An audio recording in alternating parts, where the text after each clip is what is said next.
Okay. Hi and good morning, everyone, or good evening, or good day from the uh, board of the Seven Ray Institute and the University of the Seven Rays. We have most of us here, and we're going to be presenting a little piece called From the Sixth Ray to the Seventh Ray. Each one of us is going to take about 10 minutes, as close to 10 minutes as we can. And the purpose of these webinars, I think there will be maybe perhaps two or three more of them before the next conference begins. The conference this year, Envisioning an Ideal World Spirituality, Resurrecting the Soul of Humanity. This was a sixth ray conference, obviously, and we are moving towards the seventh ray. We have a marvelous title here, Living as Radiant Temples of Light, Sing the Body Electric. And you may recognize that last phrase as a poem, I Sing the Body Electric, by Walt Whitman, from his collection of poems called Leaves of Grass. He was actually an initiate poet, and he had the great sense of oneness about him. And so that sense of oneness is something that we can all achieve when the etheric body is properly stimulated. We call it through substitution of the higher ethers. The four higher planes, which are the logoic plane, monadic plane, atmic plane, and buddhic plane, are considered cosmic ethers, and they are substituted for the systemic ethers of the usual etheric body. When that is the case, the great and prevailing sense of electric fire and of oneness is available to all of us. The age of, I'm going to just say a few things, just a few minutes here. I'm trying to monitor myself quite closely in terms of the time. The age of our present age of Pisces, of approximately some 2160 years, began in about 43 BC. If we use the date the Tibetan gave us, which is, let's see, 43 BC. If I say BC, it'll come out because, but anyway, 43 BC. He told us that in 2117, there would be the beginning of the age of Aquarius. And that would be the time when the vernal equinox aligned with the 30th degree of Aquarius. So the sixth ray has been passing out of incarnation, this ray that lifts us up towards the heaven worlds and perhaps away from what we call the earthly plane, has been going out of incarnation for some 400 years, ever since 1625. It will be 500 years before it is entirely abstracted. He tells us that it will be removed approximately by the year 2130. He tells us when he's writing Esoteric Psychology that in about 200 years it goes out. So we figure 2125, 2130, we still have 100 years of the sixth ray remaining. Interestingly enough, this withdrawal of the sixth ray coincides with the incoming of the seventh ray, which began approximately at the time that Sir Francis Bacon, at least the harbinger of the incoming of the seventh ray, began when the great initiate, Sir Francis Bacon, who is now the Master R, the Mahachohan, was flourished. He died in 1616, if he died at all. His sun was in Aquarius. Aquarius was rising, and Mercury was rising in Aquarius. So he was the first drop of that monsoon that we call the coming Aquarian age. We still have a much larger cycle to run planetarily for the sixth ray, some 21,000 years, and this is part of a much greater fourth ray cycle, which is either 40 or 44,000 years. So the sixth ray is alive and well and will be with us, and we cannot shun this ray. This is a ray which gives us the enthusiasm and the fire to lift scientifically all the lower lives into a higher state. We are told that this is the seventh time in the fifth root race that the seventh ray cycle has coincided with the age of Aquarius. This gives us a tremendous opportunity, and it's giving us the opportunity for the externalization of the hierarchy and the reappearance of the Christ, which is a magnificently Aquarian possibility. We are ending a great age of Pisces called the Platonic year, some 25,000 years. We don't know exactly, he says we cannot determine this by our own astrological science, but it's happening imminently. And the great age of Aquarius, another 25,000 years, is beginning. So we're going to really very soon have a double age of Aquarius. It's a tremendous emphasis. It's a time of etheric discovery, and obviously the etheric body so closely connected with Aquarius and Gemini will be discovered and utilized.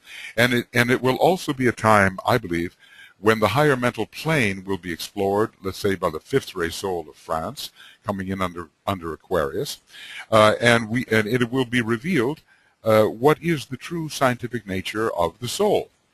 We have quite a bit of, I guess, difficulty to go through for the first 720 years of the Aquarian age under Saturn, but then the soul will be discovered during the latter part, I think, during the Mercury and Venus decanates, each of them lasting some 720 years, and that will give us adequate opportunity to experience the true nature of the soul and the elevation of the soul into the higher ethers.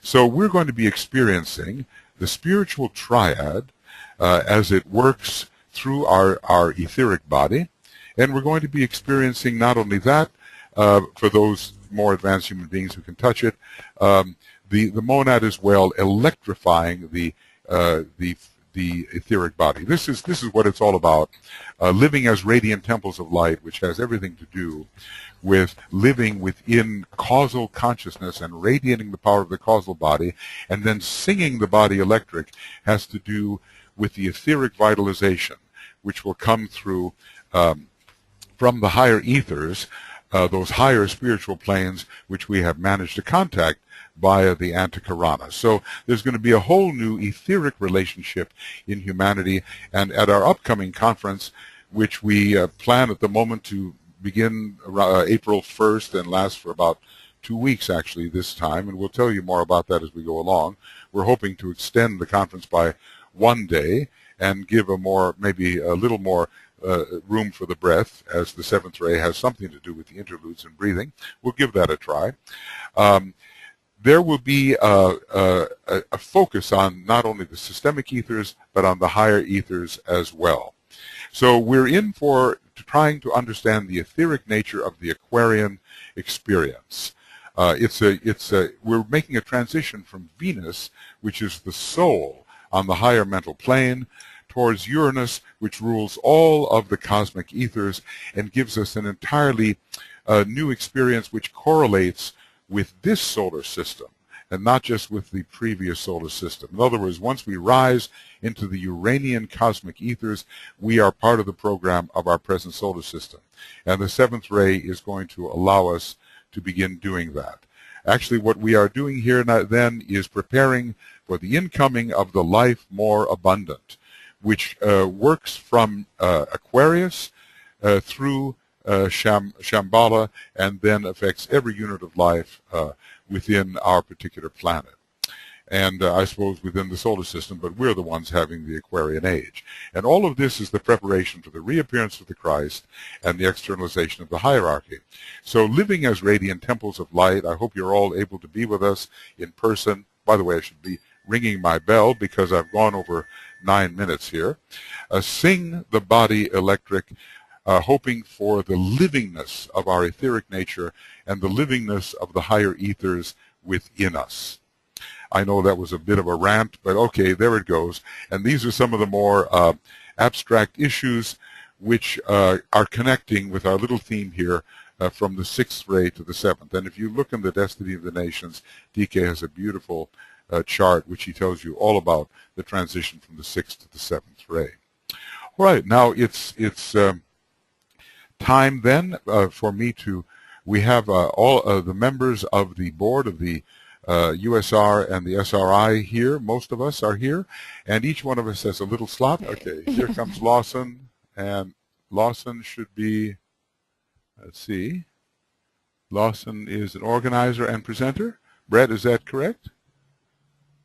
I believe he should be. Yes, that's correct. He's just not showing the screen. Okay. I have nothing that I want to put on the screen. Okay. Okay. Well, then okay. Then All whatever right. Hello, comes everyone. up, comes up. Okay. Hello, everyone. I'm talking to you from a tiny cottage on the lip of a volcano in New Zealand, and I'm in the midst of a great storm, which in the last few hours has caused the hill above our teaching space to slide down the hill, wiping out our water system. So I am living in the energies which I'm going to talk about. My slot is about this great energy dynamic that we're all a part of. We live within the body of our solar logos, and the dance that the planets are doing is a dance that we cannot help but participate in, and our challenge is to participate in it more consciously as co-creators of a positive pattern of change. So some of the things that pertain to this transition from the 6th to the 7th ray. The first thing is we have the planet Neptune, which is a conduit for the 6th ray, in the sign of Pisces, which is a conduit for the 6th ray. So the theme of idealism, and I think the highest ideal that's coming through at this time, is the reappearance of the Christ. We know that in 2025 the hierarchy will meet in conclave to work out the plans for this reappearance and the externalization of the hierarchy. Certainly our holding to this ideal is being facilitated by Neptune in Pisces between February of 2012, so it's quite recent, and January of 2025. So we're all working towards 2025, and this great idealism takes us to that point when Neptune will then enter into the sign of Aries. Certainly seems propitious for a new Christ, a Christ for the Aquarian age, bringing in the idea of every human being as a representative of the Christ energy. Then the 7th ray energy.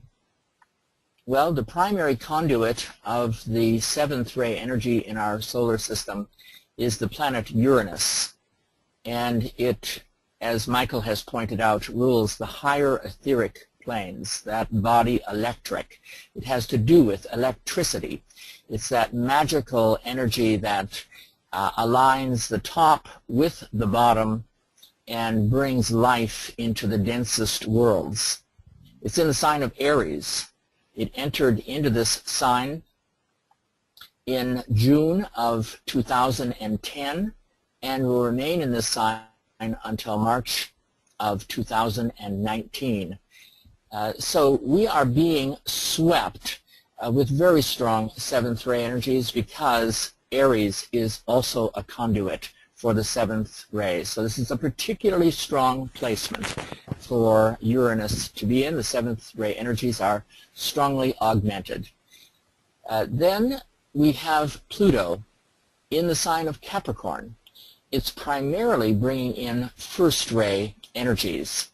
However, it's in the sign of Capricorn, and that is a sign that is a conduit for the 7th ray.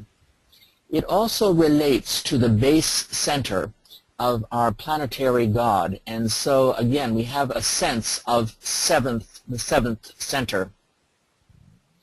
These two planets do a great dance with each other. The current dance began in 1965, and that conjunction in the sign of Virgo and opposed by Saturn in the sign of Pisces produced the initiation of a great idea, the idea of holism.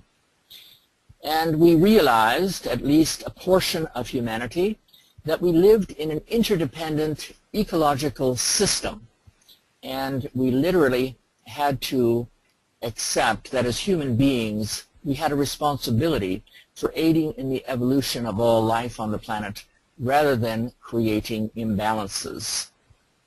Now we're in the greatest crisis in this dance since 1965.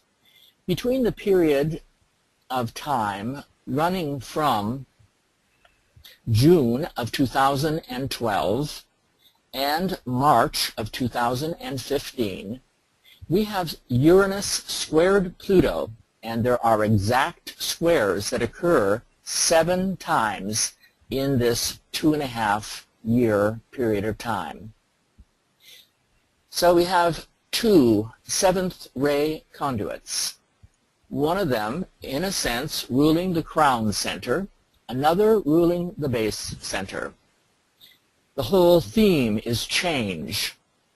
The theme for us individually and collectively is to change radically, not slowly, not as if there's any spare time. There is none. And, you know, for instance, what my situation is right now with the landslide. I am out of the blue, this occurred. This is the nature of Uranus and Aries.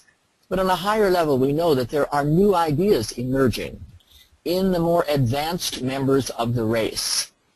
It's filtering down to us, and we must seize these ideas and be dynamic exponents of them as we anchor them in our own lives of service. We've just had the 3rd of these 7 exact squares. It occurred on the 21st of May as the Sun went into the sign of Gemini, really making it quite clear that we, humanity, must participate in joining the higher pattern, the higher laws, to the mundane laws of nature.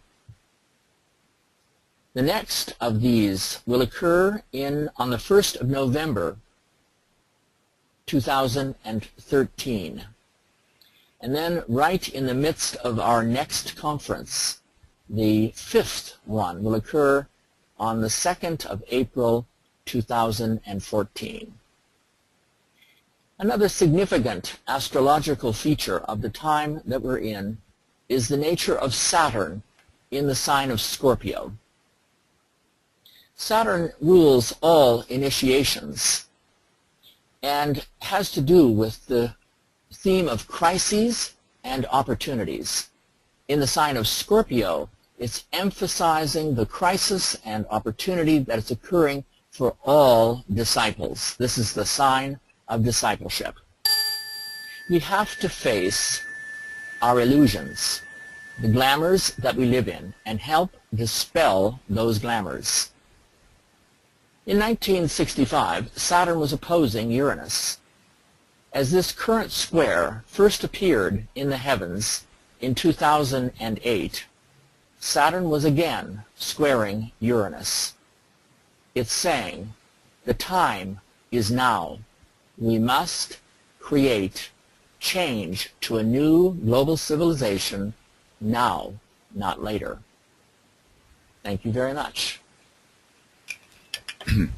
Thank you, Lawson. You have another minute if you wished, but thank you very much. That's fine.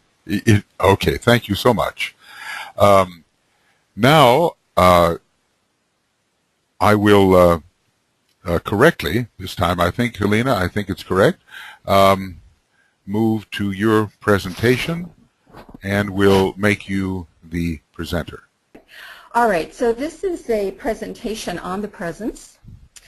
And my hope will be to share with you some practices that will allow disciples and aspirants on the path to accelerate their process and organize our thinking so that we can approach our spiritual progress more intelligently with knowledge and the experience of those who have gone before or achieved. DK says in Treatise on White Magic that there are choices facing us at different stages on the path. For the aspirant, it is the choice between slow or rapid progress, not speed, but real momentous movement. And for the disciple, it is the choice of methods of service. And for the initiate, it is between spiritual advancement and the arduous work of staying with the group and working out the plan. And then at the level of the master, it is the choice of the 7 paths. So in this presentation, I will briefly cover the presence, what is it, how does one enter into it, and then some shared practices on the practice of the presence. So here is a representation of the monad against the egoic lotus and its centers, and this chart is given and shared with us by Ancient Universal Mysteries, and is a chart well known amongst esotericists in our field, and I will be explaining it at length in a few slides. There is one kiss we want with our whole lives, the touch of spirit on our bodies. A quote by Rumi. And if you will look at this entire chart, this is you, all of it. This is the entire 7 planes of the cosmic physical plane. HPB said, spirit is matter at the highest rate of vibration and expression, and matter is spirit at the lowest. So all is spirit, and everything vibrates. So these are the 7 planes of the cosmic physical plane, and there are 7 subsidiary planes equaling 49 planes. Each plane is a specific vibrational frequency pulsing with life. We are energy beings, vibrating essence in every cell of our being. This is what you are, an identity of vast scope and proportion, intelligence, love, wisdom, and power or spiritual will. The question is, where is our point of identification focused? At what level? Where are you in your identity? At what level of spirit are you vibrating in a sustained living presence, in a sustained living way? So this is an image of clearly an entire embodiment of all 7 planes, from the divine, monadic, spiritual, intuitional, and the 3 vehicles of what are called the vehicles of the dense physical world, the mental, emotional, and physical. So where are we? Where are you? Are you here at the intuitional plane? This is a very high level where the masters focus their consciousness. I don't think many of us are here, but we are aspiring. Or are we here? Majority of aspirants and disciples are focusing on these higher 3 subplanes of the mental plane. This 4th subplane being the concrete mind. Or are you here? The vast majority of our humanity is still focused in the emotional planes, and this is called the Atlantean consciousness. The physical that we developed through the Lemurian consciousness many, many millions of years ago developed our emotional bodies in the Atlantean consciousness, and now we are what is called the Aryan consciousness, the mental or mind consciousness. Light, substance, soul are synonymous terms. They are the key to fusion and at-one-ment, which Christ expressed so fully in his life on earth. And this plane of at-one-ment is the 4th subplane of the intuitional plane. And so this gives you a little bit of comparison, of co-measurement of how vast these planes of consciousness really are. The Master Jesus was a third-degree initiate, and he had mastered this plane, all these three planes. When he took the crucifixion initiation, he became a fourth-degree initiate. Today, he is at least a master, if not a Chohan. And Christ, who overshadowed the Master Jesus, was a Chohan at this level of consciousness.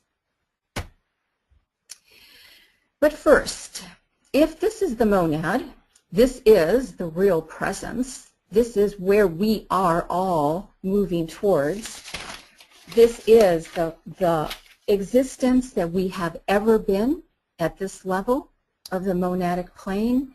It is what we have always been. It's the living, radiant reality. It is a fact and truth that I am as God created me, and yet we have to traverse all these planes vibrationally to get there, everyone being a vibrational state. So first there is the angel of the presence that meets us, which is different than the monadic presence.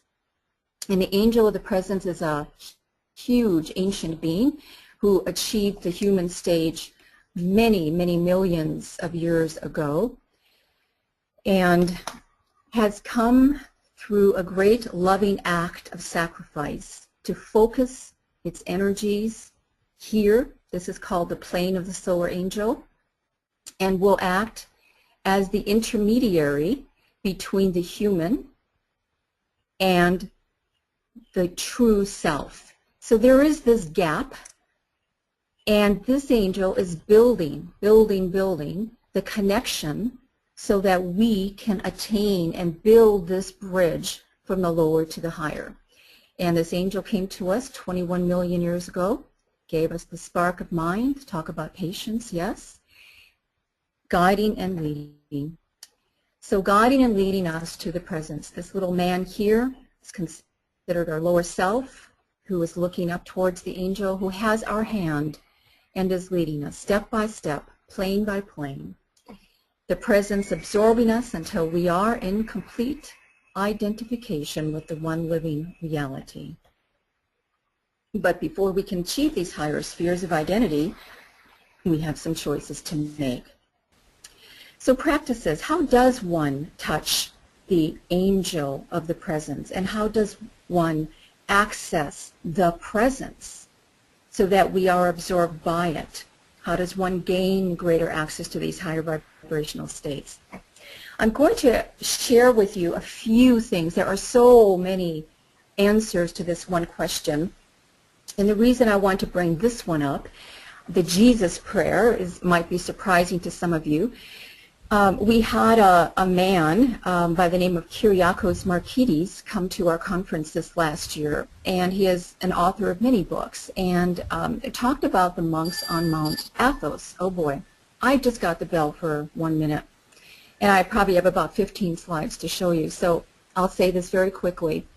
In his books, he talked about the Jesus prayer as a method that the monks on Mount Athos used to make contact with, if not their solar angel, then the angel of the presence, or regions of it in the higher spiritual triad.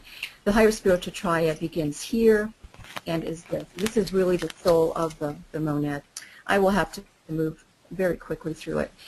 I just want to say that there is a living experience to this prayer. It's more of an invocation than it is a prayer, and I had an experience of it because I asked myself, well, why is this so powerful? Why are the monks on Mount Athos miracle workers? How is it that they can transport themselves and disappear and work miracles? How is it that through this prayer and other practices, and it came to me in meditation as a thundering experience, that they are not just reciting a mantra, and they will absolutely say adamantly, we are not just reciting a mantra. We are literally in touch with the living reality. And so, in my experience, as I went into it, I realized that when they say, Lord Jesus Christ, they are literally touching this plane of reality. Son of God, they are bringing it down into the plane of the abstract mind that is us, have mercy on us, bringing that down throughout an entire vehicles of physical plane expression. And so it is a living invocation, and they say it hundreds of times a day. That prayer, as I started to practice it, began to morph for me, and it became then Lord Christ,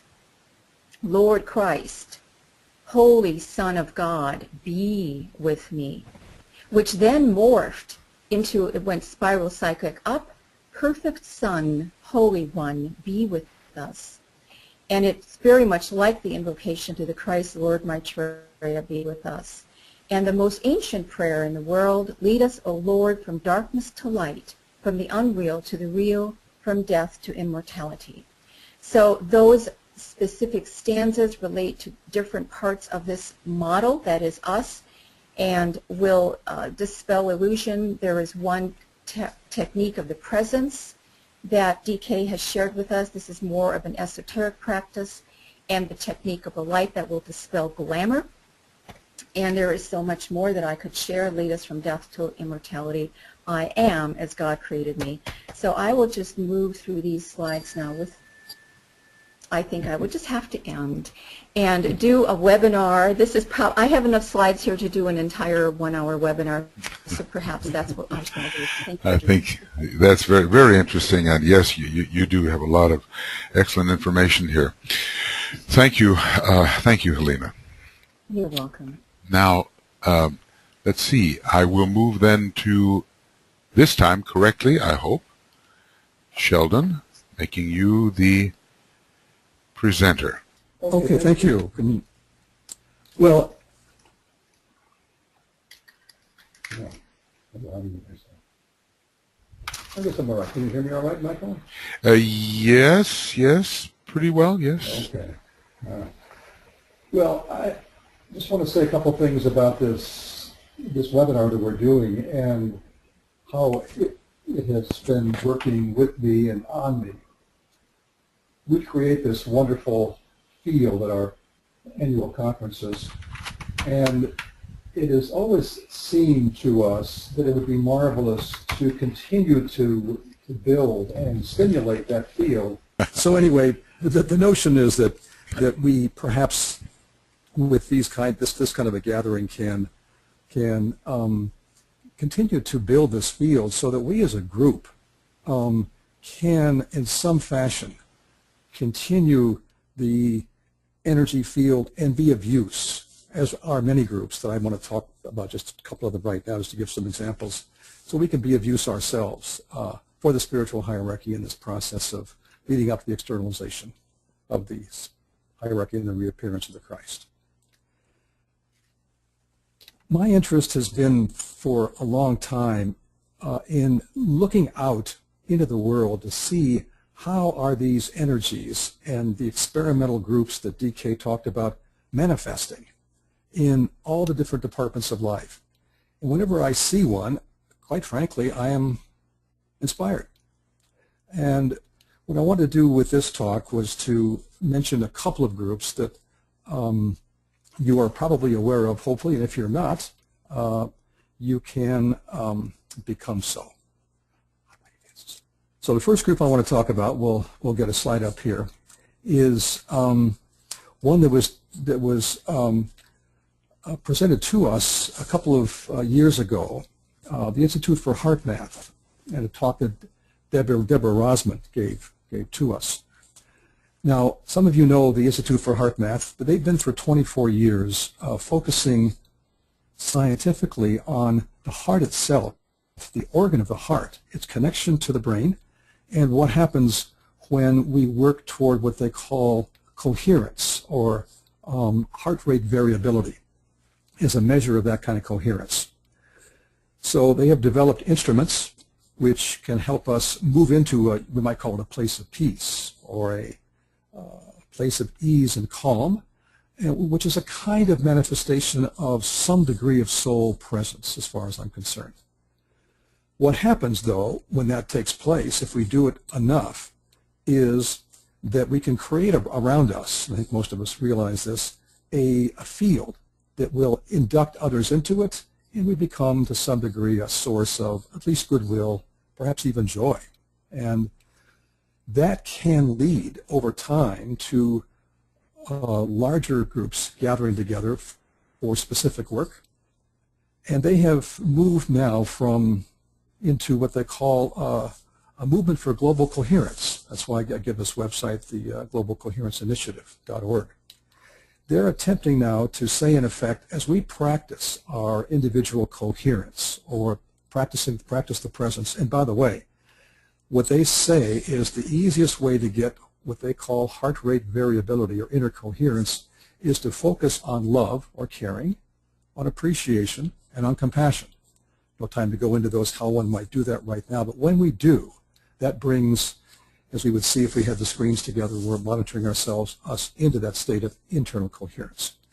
What they are working with now are groups of people around the world who are forming larger bodies of people, and they call this trying to create social coherence, and those bodies of people banding together, at least on the web, to create a degree of global coherence. The notion very simply is that if enough people get involved, it doesn't take that many, a larger field can be created worldwide which can affect the Earth's magnetic field. No time for the science on this, but they are saying in effect that they are pretty certain that the Earth's magnetic field is the field which holds all the energies that come to us from the sun. So this is a noble cause, a very exciting one. I happened to tune in on a call yesterday, of all times, 4,000 people on that call who are working with some of these ideas and tools. So a couple of websites to think of here. Second one I'd like to mention is one that most of us know well. This was started in 1937, the Triangles, global meditation process, which many of us are familiar with one that's been dear to DK's heart. This was an idea of having people work together in groups of 3 at least, taking a period of time during the day to focus on one another and recite the Great Invocation, sometimes together, sometimes at different points in time. But just the thought of 3 people considering one another and thinking about either love, appreciation, coherence, that over time, with enough people doing these triangles around the world, can change the etheric grid from squares to triangles. Wish we had a picture of it, but and much more could be said. But this is something that most of us know and is a marvelous way to not only practice the presence, but also to see this global meditation movement as part of work of the new group of world servers. So many of you are aware, I think, of the Charter for Compassion. This was put forth by Karen Armstrong. She, on www.ted.com, were you to go to that, you could look up her talk she gave 2 years ago, 2012, almost 3 years ago now. And it was such a stir, she won the TED Prize, which gave $100,000 to try to put this Charter for Compassion out into the world.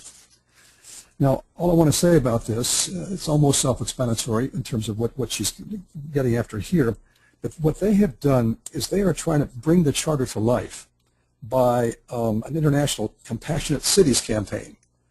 So I just got this piece from them where the Dalai Lama endorses the International Compassionate Cities campaign in Louisville, Kentucky, where he was, and some of our friends were there just well, several weeks ago. And the Dalai Lama talked a bit about the importance of this. The mayor of the town, Louisville, said that this was very important to have the Dalai Lama there and to have him recognize and bless this Compassionate Cities initiative. On a global scale, civic leaders and policymakers realize that initiatives that integrate compassion are transforming their cities. So their focus is on the Golden Rule practiced throughout various aspects of city life, picked up by the mayors and the city council of cities across the world. So this is now, it's in Seattle, it's in Louisville. They're looking to get 100 cities worldwide to adopt this and bring it into being in a very practical way. The last thing I want to talk briefly about is the work that's being done. We call it Redesigning the World. It's work that's being done by William McDonough and Michael Braungart. with their design chemistry. And in a nutshell, here's an architect and a design chemist who have brought their talents together since 1992. It's been more than 20 years now, and have evolved the philosophy of redesigning all the products that we have and the services that we have. And I want to focus particularly on products such that all the elements that go into a product basically are screened for their life-givingness, and those chemical aspects are screened out, which are not life-giving. So they have done tremendous work, and their most recent, you've heard about them perhaps with the roofs that are green now, and fabrics people can eat. They're actually part of the pillow fabric for the Airbus 380. They have formed an alliance now with Waste Management Company. They're the largest waste management trash hauler, basically, here in the United States. And what they're saying is, with Waste Management is saying, we are learning now from McDonough Brownguard the kinds of things that we can take and put back either into the air or into the soil, which will nurture life, which will not harm life at all, and create a virtuous cycle, continuous resourcefulness. And we are going to be telling the people who give us their trash that here's the kind of packaging, here's the kind of stuff we have in it, or we're not going to be able to take it. So this is a global movement now. It's in China, it's here in the United States in major ways, and I look out and see these movements going on and say the presence is manifesting in some very exciting ways, and we are on the way towards seeing, in this case, a redesigning of the world. Thank you, Sheldon. Thank you very much. Now we move to Tuija. Here is Tuija, and good morning to everybody with the rising sun from Finland, and good evening to those who have evening and afternoon or whatever. And thank you for the board and blessings for Lawson with the blessings to the storm. Well, I am talking about Christ in the New Age, and for me now this New Age does not mean the big New Age. This means the New Age for us. So how the Christ can manifest within us. We know that during the coming era, Christ should bring the heaven to earth. So how in this point of life that we all are living, and our group, this tiny group in relationship to the vast humanity, what we are, how we will bring Christ within us in the way that Christ will manifest.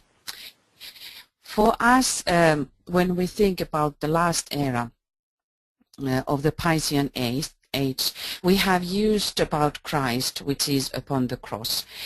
And when I have been listening people, what actually people are describing about the Christ during the past era, I am hearing how many of us are very tired of seeing these images of Christ who is suffering on the cross. But yet, when we think about this suffering, has deep meaning, which is related to that process that how we actually become Christs. The Christ who is suffering is describing in relationship to the soul evolution of that how the consciousness is actually growing into the divine, the consciousness which will carry the will of God.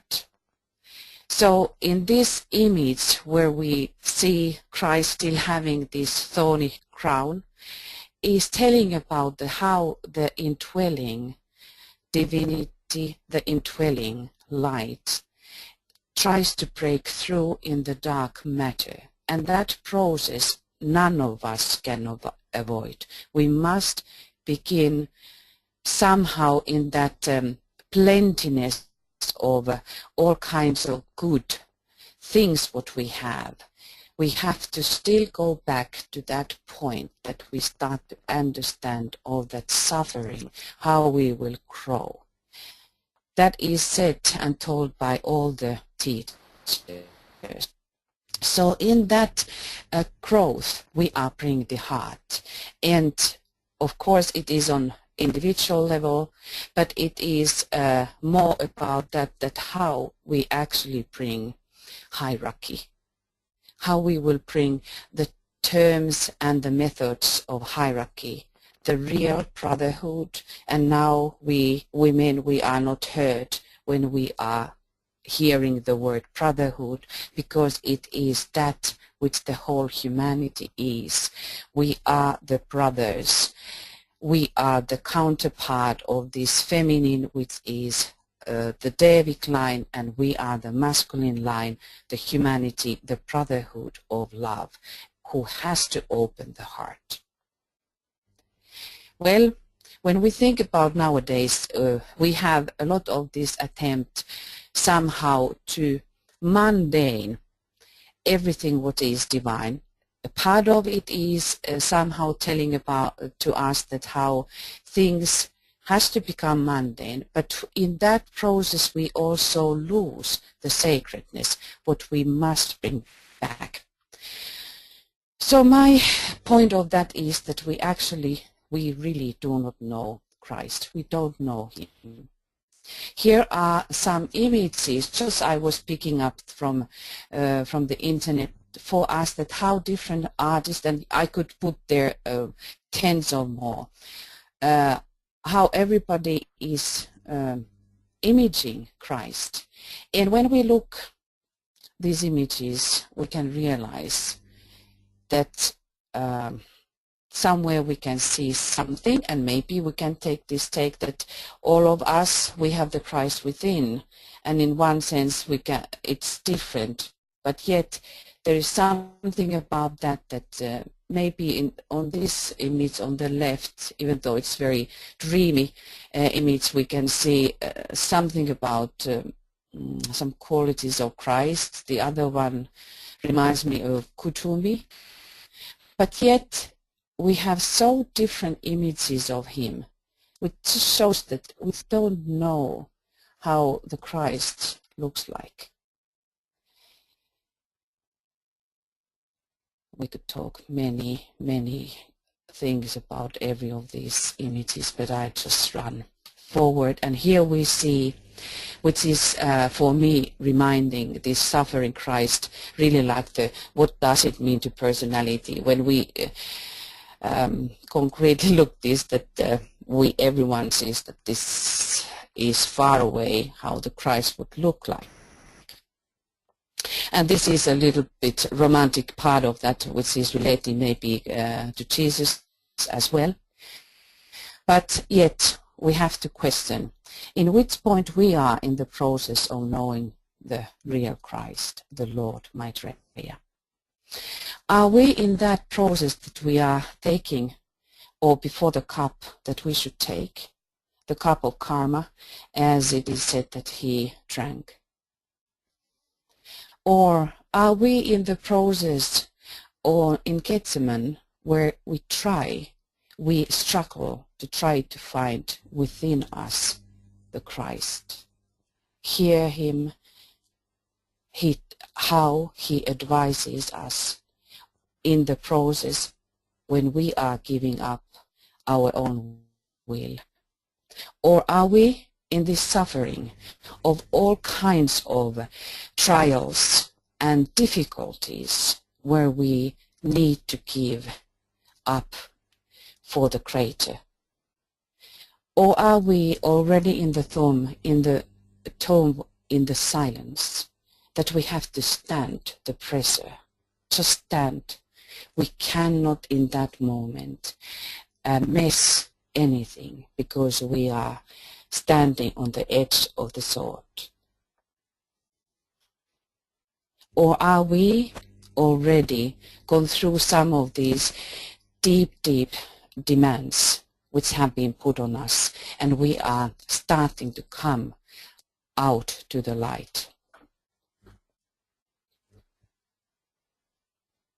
Or are we in that process that the light has hit us and we are strongly moving towards, to the light, to the world, towards the mission.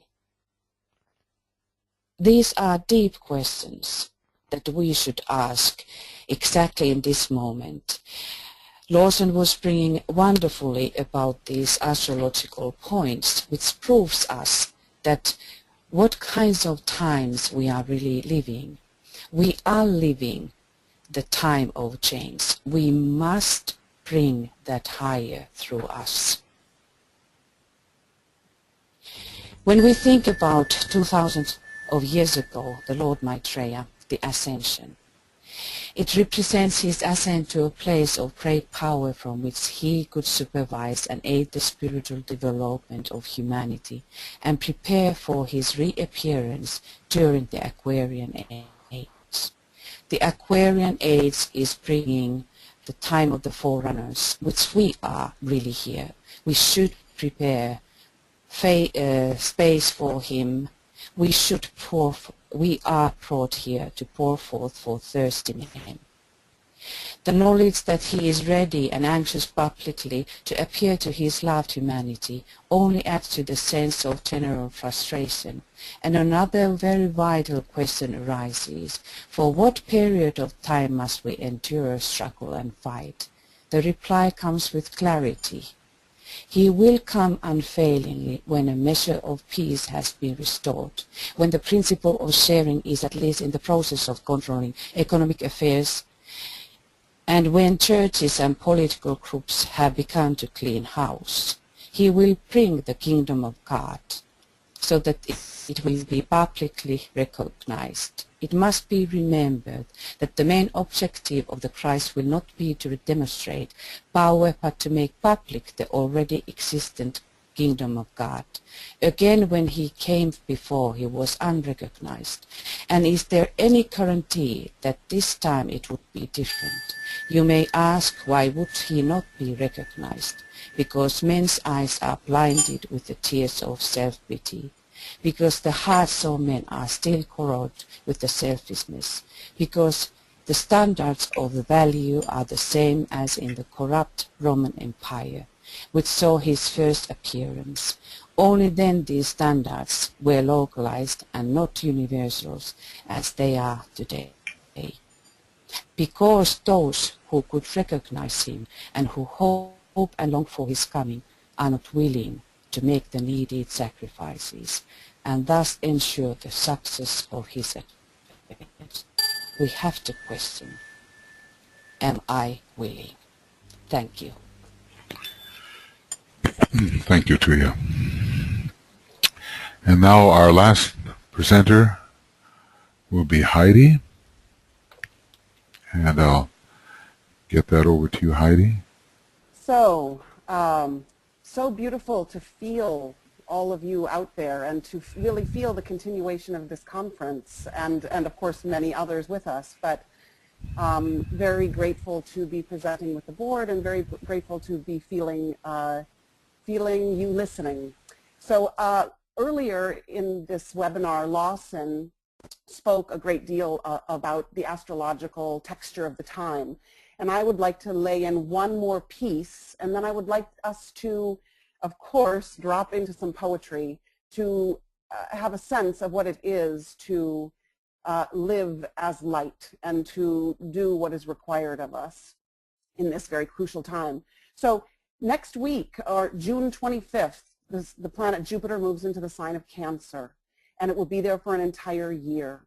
And this is very important, because this is a time when we can build our lighted houses. We look at a huge sort of astrological field, and then we can look at this 1 year, and we can say Jupiter moving into Cancer is fascinating because Neptune rules Cancer, which brings in the 6th ray, and yet the 7th ray streams through Cancer. So in this Jupiter in Cancer time, we have this transition from the 6th to the 7th.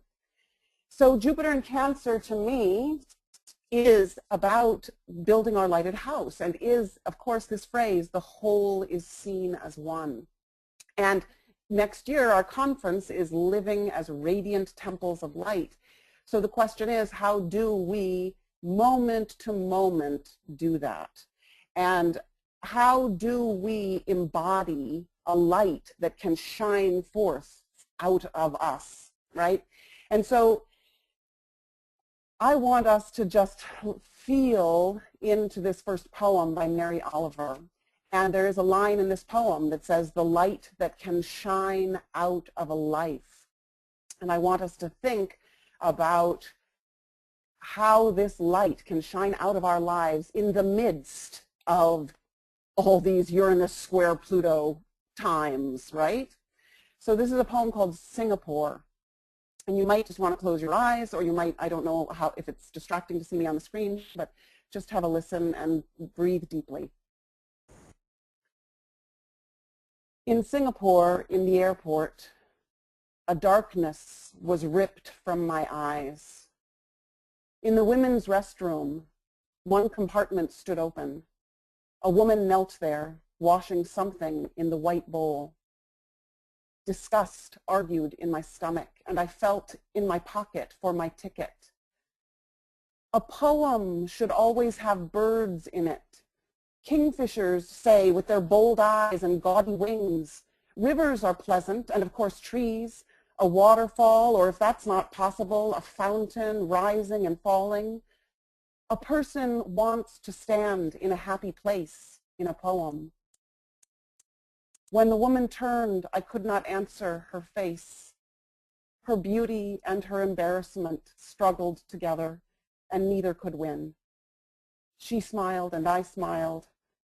What kind of nonsense is this? Everybody needs a job. Yes, a person wants to stand in a happy place in a poem. But first, we must watch her as she stares down at her labor, which is dull enough.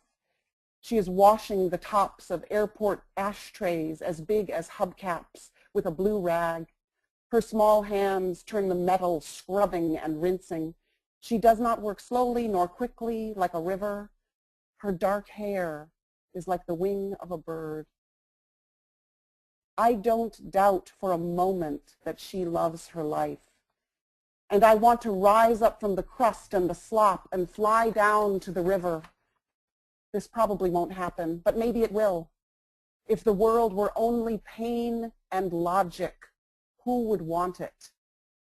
Of course it isn't. Neither do I mean anything miraculous, but only the light that can shine out of a life. I mean the way she unfolded and refolded the blue cloth, the way her smile was only for my sake. I mean the way this poem is filled with trees and birds.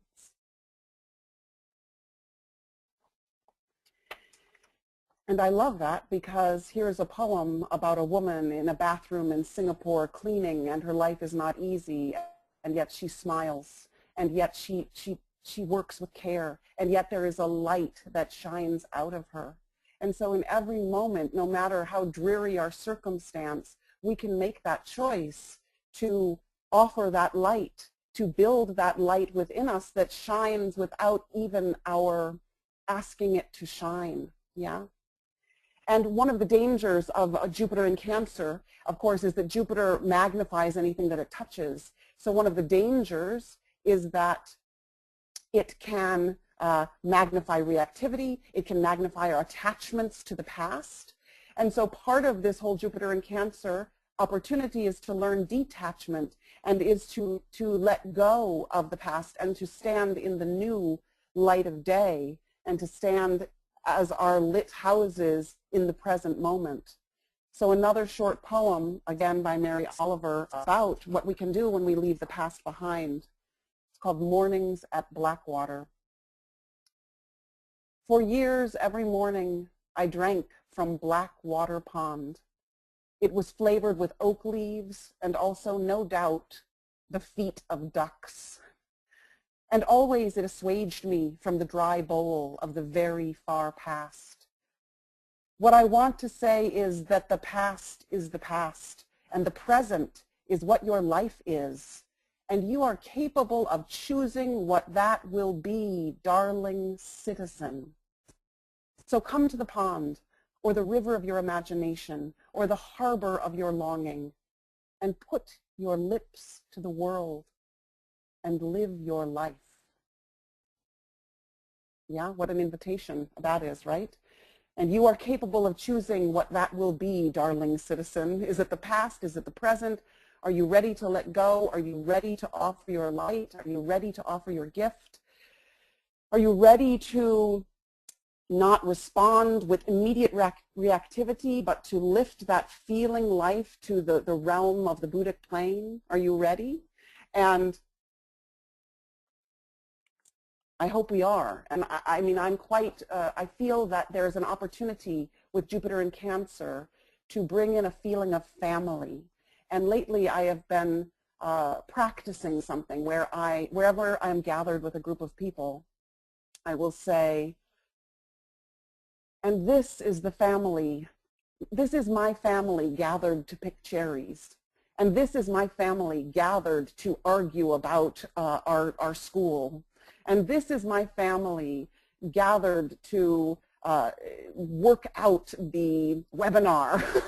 And this is my family. So a practice of looking and observing and, you know, making friends with the family, even with all the quirkiness and ugliness and difficulty. This is my family. This is what we have an opportunity to say with Jupiter in Cancer. Yeah. So I guess I'll finish with one more poem, which is called One, and I have 1 minute for one, and it's perfect. All right. So this is how we can become these lighted houses, and this is how we can appreciate our human family, and this is how the whole is seen as one. One intimate glance can open something long closed within us.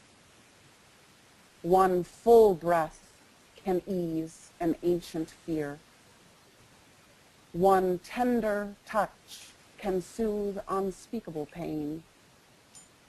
One loving word can soften the armored heart.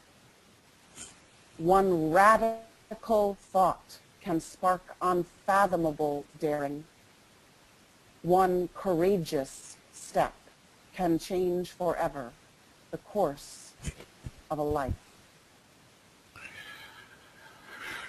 So thank you. And it occurs to me that in that poem, perhaps we could take a stanza and equate it with each of the board's offerings, and this one gesture. And what is your one gesture towards the one family? Thank you. Big love. Thank you. Thank you, Heidi. All right. Thank you, board members. I'm really touched by your offerings, and I'm very happy that we've managed somehow, even though we are not technical geniuses here, to come together from all over the world, literally, and to make a little offering, and there will be more of these coming. I would like now to take just a few minutes to open the floor to any attendee who would like to make just, I would say, just a brief question or a brief offering. We haven't much time now. We're trying to stay somewhat on schedule, and our technical mishaps have taken a little bit of time, but we'll look for your hands to be raised. If anybody would like to say anything, just briefly, of course, or ask a quick question in response to what has been offered here, the floor is open to you, so we'll be looking for your hands, and then we will unmute you when we see your hand raised. So I'm doing a search here. Anybody? And Brett, you help me here, please, in case I miss anybody who would like to say. Vera? Vera, okay. Yes, Vera, please go ahead. Can you hear me? Yes, we're just fine. Can you hear me? All good. Okay, yeah. Thank you very much for today's offering, and just a little technical feedback. that Tuya was the absolute master on the technical side, because the screens she presented, they stayed, I could read them, but anybody else, I think once you use the mouse, the picture disintegrates into those little squares and pixelates. so Well, we'll take whatever in. Tuya was doing was good. Okay, well, very good, Vera. Thank you. We'll take that into consideration. Thank you so much. Okay, who else? Do you see anybody? You're welcome to offer a There's brief... Constance. Michael, Constance is wanting to talk. Constance, okay. Brett, can you unmute Constance? There we got it. I've got it. All right. Go ahead, Constance, please. You can speak. Do you have a microphone, Constance? You are unmuted and you should be able to be heard. It's like the telephone technology of the late 19th century. Okay. Well, if you manage to come online, Constance, you can offer what you had in mind. Anybody else? I'll leave you unmuted, Constance, in case you can join us in some way. Who else? A question could be typed in as well. Oh, okay. Okay, let's get to Olivia here. And just a moment, Olivia. And you are unmuted and you can speak. Well, wonderful. It was really just delightful to hear the presentations, but also what I really appreciate is this energetic connection that is so strong, and I love the idea of continuing this, you know, until the next conference, to come together energetically, because I think that's really part of the magic that is going on here right now. So kudos to the board for doing this, and it's great to be a part of it. Thank you. Thanks so much, Olivia. I really do agree with you. It's wonderful to get together in this way and share. Thank you, Olivia. Anybody else?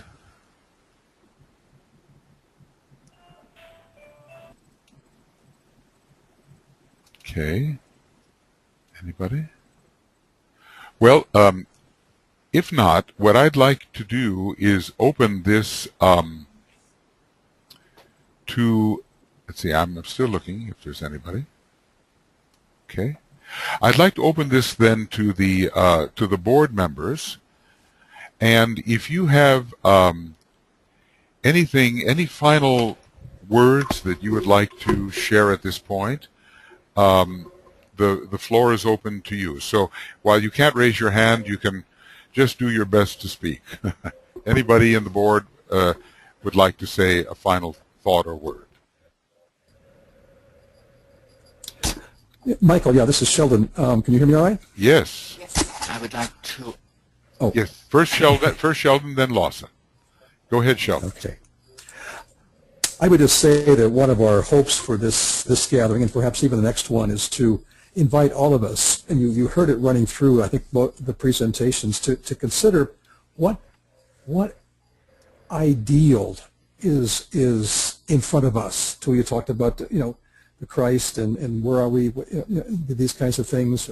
What kind of practice of the presence? Are there some groups that we're really identified with? But I think that as we see and decide what it is we can put our energies towards on any of the levels we've been talking about here, this will continue. The whole notion of manifesting the ideal, and we'll take it down into its actual working out on the physical plane.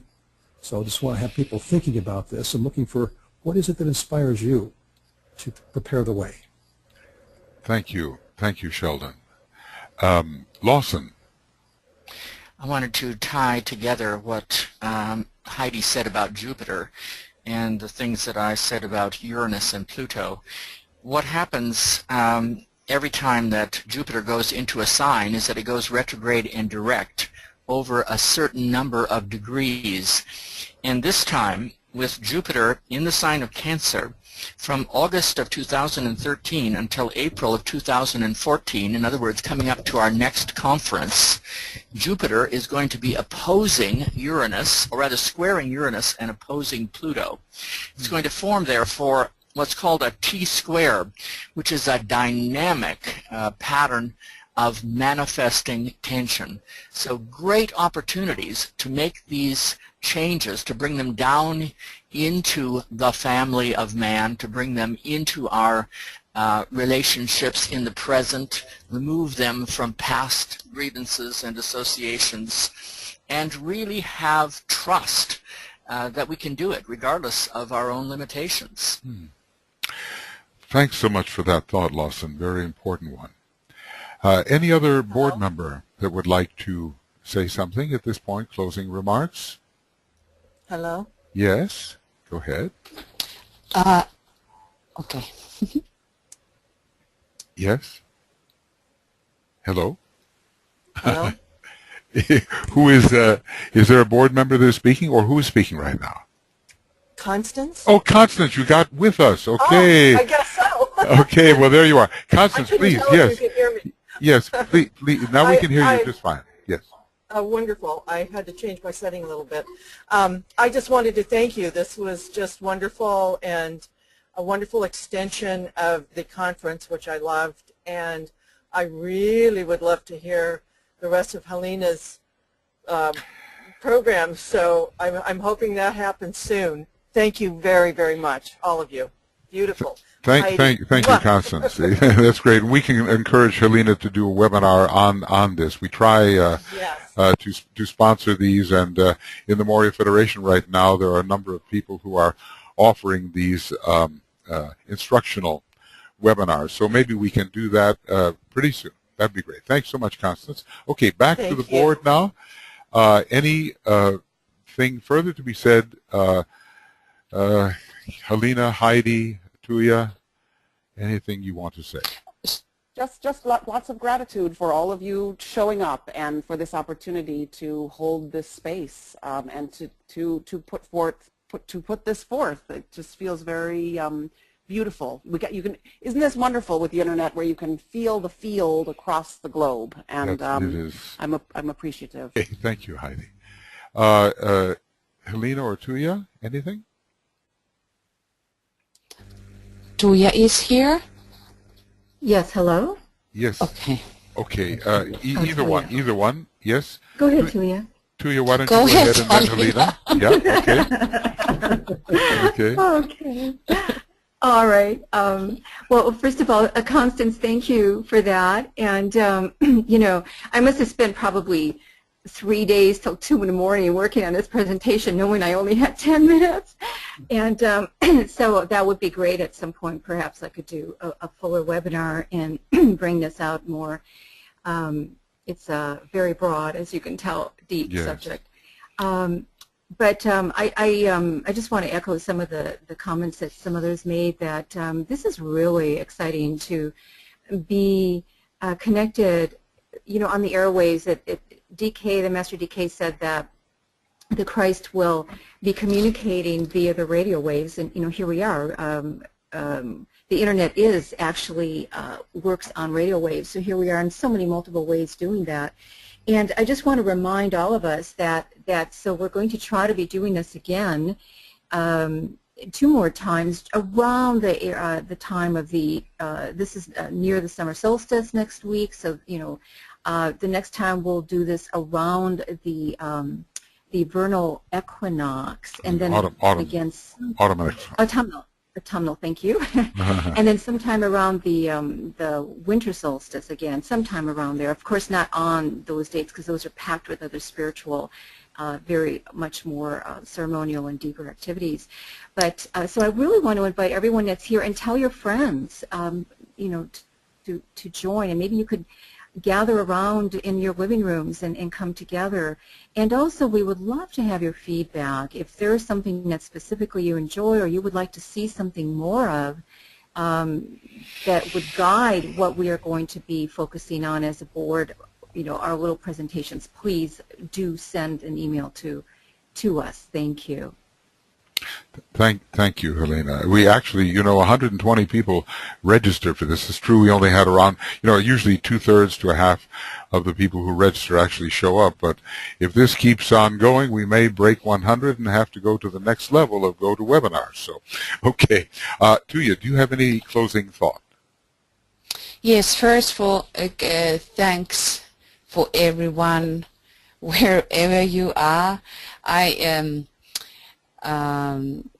agree with Olivia that the presence of everyone is fantastic, because it's amazing sense to feel. It's like feeling the breath around one's aura. And it is fantastic, and somehow it is this kind of upliftment of power what comes when a group is together. So I will end with the words of harmlessness, continue the idea how we will bring the Christ through us and how we have to do that. So there is not question for any one of us who are born at this time of the forerunners. We must remember who was the John the Baptist, what he was doing, and that is our task as well. Thank you. These are the my question. Okay. Yes, I will end with this. So, the Master DK's words. Therefore, I say to you at this time, I, an older and perhaps more experienced disciple and worker in the great vineyard of the Lord, practice harmlessness with zest and understanding, for it is, if truly carried out, the destroyer of all limitation. Harmfulness is based on selfishness and on an egocentric attitude. It is the demonstration of forces concentrated for self-enforcement, self-aggrandizement, and self-gratification. Harmlessness is the expression of the life of the man who realizes himself to be everywhere, who lives consciously as a soul, whose nature is love, whose method is inclusiveness, and to whom all forms are alike, in that they veil and hide the light, and are but externalizations of the one infinite being. Thank you. Thank you. Thank you, Tuija. Those are such marvelous words. I right at the end there, I recommend that everyone memorize those last few sentences where it says harmlessness is the expression of the life of the man who knows himself to be everywhere. They are so essential. Look, friends, we are moving towards our conference, and this time we're doing it in a different way, thinking far ahead. We would love to see you there, living as radiant temples of light. Sing the Body Electric. We'd love to have that thrill of group unity more and more pervade the group. Remember, as Heidi was discussing and Lawson there, when Jupiter is in Cancer, which it will be by that time, the whole is seen as one. And if we could understand this pervasive wholeness of humanity and all kingdoms of nature on our planet and within our planet, then the tremendous conflicts that we are going through could be resolved far more easily. And our objective that heaven could come to earth, that the higher ethers could manifest through the etheric plane and that through the physical plane via the seventh ray. That is our theme for the upcoming conference. Living as radiant temples of light, sing the Body Electric, a seventh ray conference beginning April 1st, April Fool's Day. Marvelous. Okay, you try to be there with us and think far ahead so that you can. Well, on behalf of all the board members of the University of the Seven Rays and the Seven Ray Institute, we thank you for being with us, and we'll let you know when our next webinar will be. And also, please be alert to the webinars that are coming, of course, in connection with the full moon, and also the labors of Hercules and the Ray webinars that are coming out of the Moria Federation and so forth. We'll be offering more of those for you as we go along. So blessings to everybody, all the best, and just bye-bye. Okay, we'll see you.